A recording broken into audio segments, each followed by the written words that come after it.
Krok za krokom. Lea milovala hudbu, odkedy bola malá. Vždy, keď niekto hral na ulici na gitare alebo počula v rádiu živý koncert, srdce jej poskočilo. Hudba pre ňu znamenala slobodu, radosť aj únik z bežného dňa. Jej najväčším snom bolo raz stať na pódiu a spievať vlastné piesne. Na svoje 13. narodeniny dostala od rodičov vysnívaný darček. Vlastnú gitaru. Bola krásna, s lesklým hnedým telom a strunami, ktoré sa pod svetlom jemne trblietali. Lea si v ten deň sľúbila, že sa naučí hrať, nech to stojí, čo to stojí. Spočiatku bola plná nadšenia. Prvé pokusy o hranie však boli tvrdou skúškou. Struny ju rezali do prstov, akordy znejúce skreslenie ju frustrovali a pieseň, ktorú chcela hrať, sa zdala byť nedosiahnuteľná. Jej kamarátky sa jej smiali, že sa zbytočne trápi, že to možno nie je nič pre ňu. Aj v škole bolo veľa detí, ktoré si mysleli, že sny sú len pekné predstavy, nie niečo, za čím treba ísť.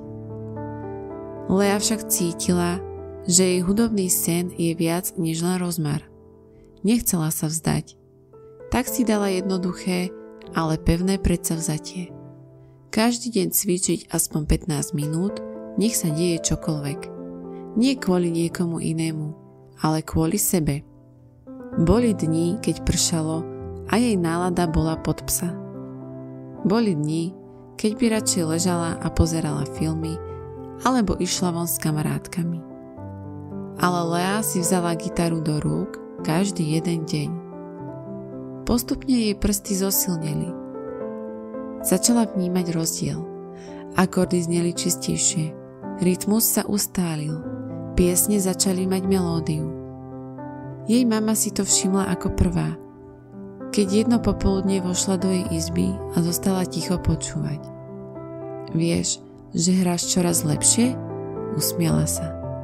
Lea cítila, ako jej rastie sebavedomie. Po pol roku sa odvážila zahrať na školskom vystúpení.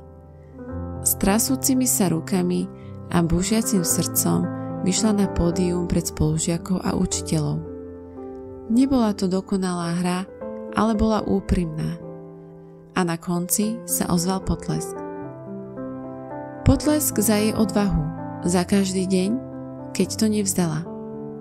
Lea si uvedomila, že sny sa neplnia zázračne cez noc. Plnia sa krok za krokom, cez dni plné pochybností, cez malé víťazstvá, ktoré si všimneš až vtedy, keď sa pozrieš späť. A hlavne vtedy, keď veríš v seba, aj keď okolo teba pochybujú.